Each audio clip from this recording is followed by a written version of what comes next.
Hello, everyone. This is Mr. Thomas. I hope everyone is doing well. Everybody had a great Halloween yesterday. Everybody's wide awake and ready for school today.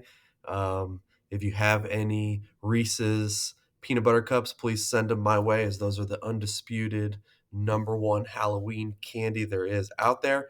So, again, hopefully everybody had a good Halloween. Terrier time, November 1st, 2021.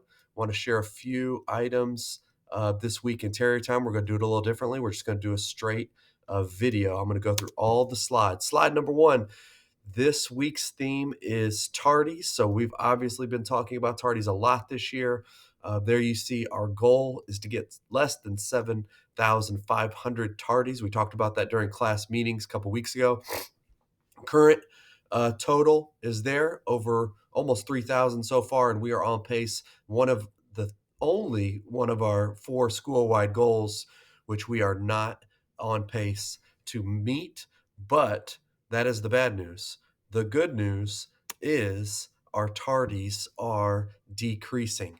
So as you can see here, these are the average tardies per day each week of the entire school year. So you go all the way back to week 1, week 2, week 3, average of about 40 tardies. We really spiked one week, the fourth week, 82, and then we were around the 50, 70, 60 range going before that. As you can see on the screen, when we dipped down to 43.5, you can see that in week 9, we had an average of 43.5 tardies per day there in week 9. That was when we implemented our bells.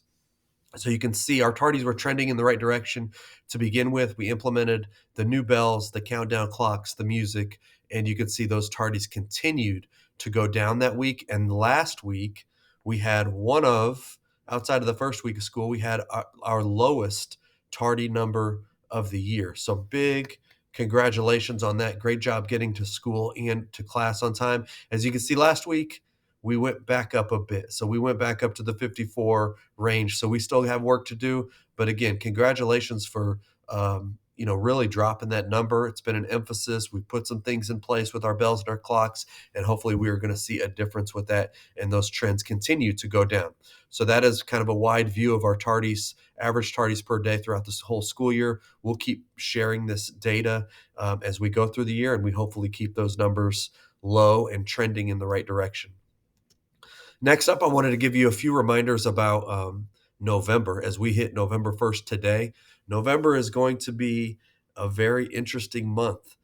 We have a lot of things on the schedule that will keep us out of school, which I know we think that is a good thing in a lot of ways, but I think we can talk a little bit about some of the effects that can have on us as we go into November.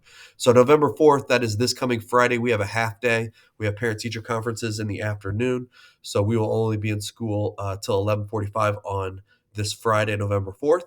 And then as we get into next week's going to be a very unique week.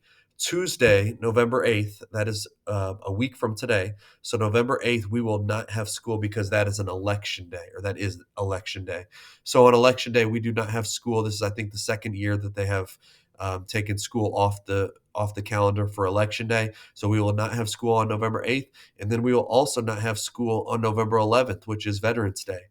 So next week on Tuesday, no school with election day. Friday, November 11th, no school with Veterans Day. So we will only be in school on Monday, Wednesday, and Thursday next week. We will come back the following week, which I believe is the November 14th. We will have a full week of school that week, but then the following week after that, we will be off of school the entire week for Thanksgiving. So again, if you add those up, that's 7 days of no school in November, and then we also throw in a half day there at the beginning of the month. So a lot of time out of the classroom during November, and I say all that as a reminder, but I also say that to just really emphasize that we've talked a lot about our grades, and we've talked a lot about point totals and zeros. We talked about that in class meetings as well.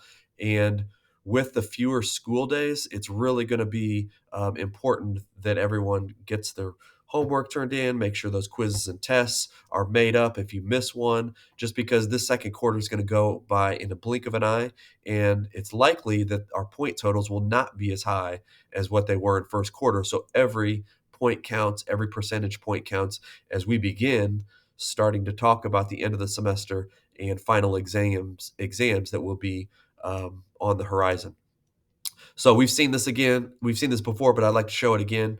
Again, this is our the impact of a zero. We looked at this in class meetings. You saw it in Terrier time earlier in the year, and there it is.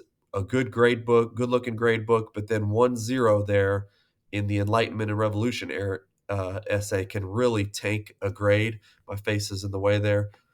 I'm going to move it.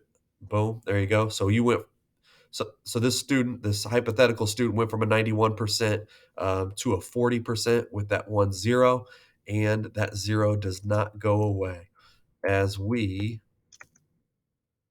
continue on throughout the semester, the quarter. We got 100% on a quiz or a test, but that zero is still up there, and overall grade is a 67%.